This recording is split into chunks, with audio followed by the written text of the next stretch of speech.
ব্যাটারির পোলটি দেখুন কিভাবে নষ্ট হয়ে গেছে। ব্যাটারির পোলটি অ্যাসিডে খেয়ে ফেলেছে।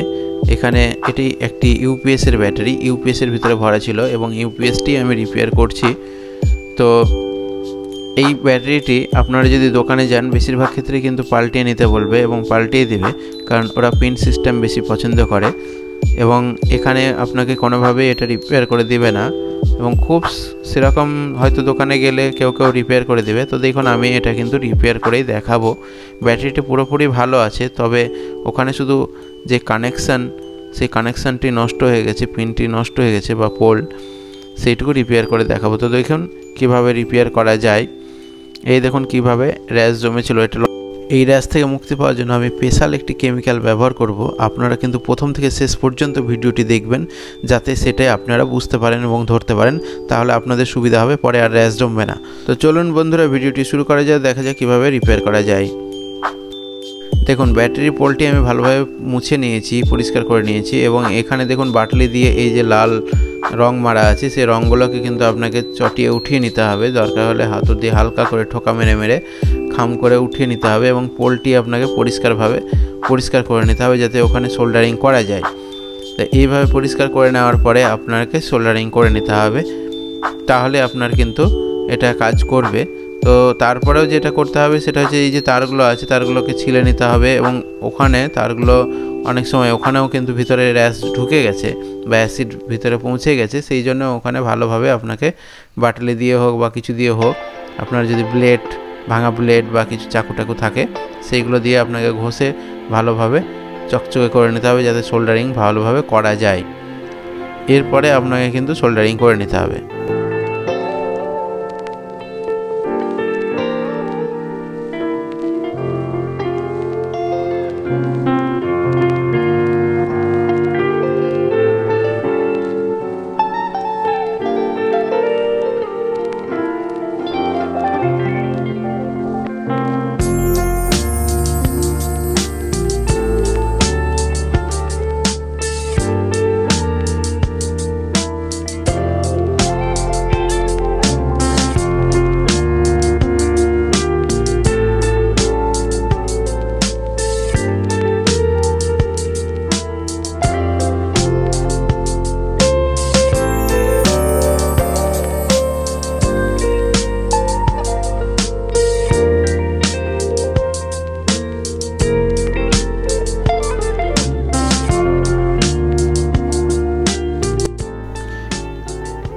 এবারে দেখুন যে নেগেটিভ পোলটি আছে সেই পোলটি হালকা কিন্তু র্যাশ জমেছে, ভিতরে সাদা সাদা হয়ে গেছে, সেই জন্য এই পোলটিকেও কিন্তু আমি কেটে বাদ দিয়ে দেবো এবং সোল্ডারিং করে দেবো, যাতে আবার ওই পোলটির জন্য আবার দুদিন পরে ফিরে না আসতে হয়, যে ইউপিএস যে ব্যবহার করছি তাকে যাতে আবার ঘুরে না আসতে হয়, সেই জন্য কিন্তু ওই পোলটিও আমি কেটে বাদ দিয়ে দিচ্ছি এবং এটাকেও সেই সেম প্রসেসে কিন্তু ঘষাঘষি করে তারপরে পেস্ট ঠেকিয়ে ওটাকেও কিন্তু সোল্ডারিং করে দেবো।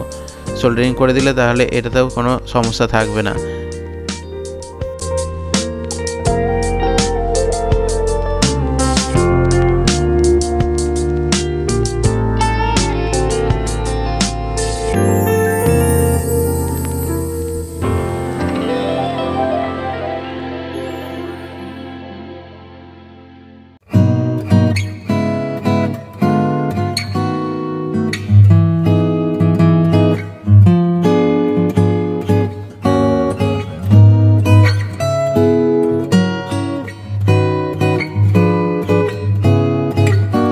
হ্যাঁ বন্ধু, এবার সোল্ডারিং করা হয়ে গেছে। এবার দেখুন এই যে ব্যবহার করব এনবিসি কোম্পানির গ্রিজ।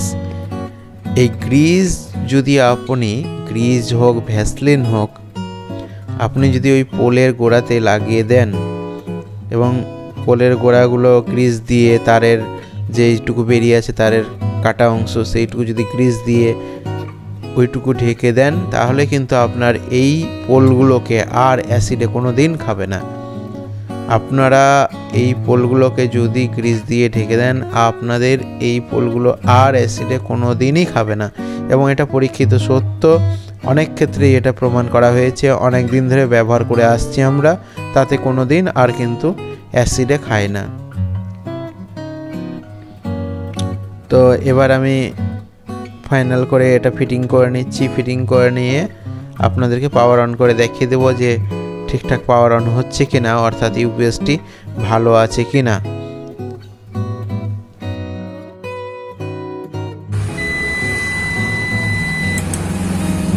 ঠিক আছে, ওকে।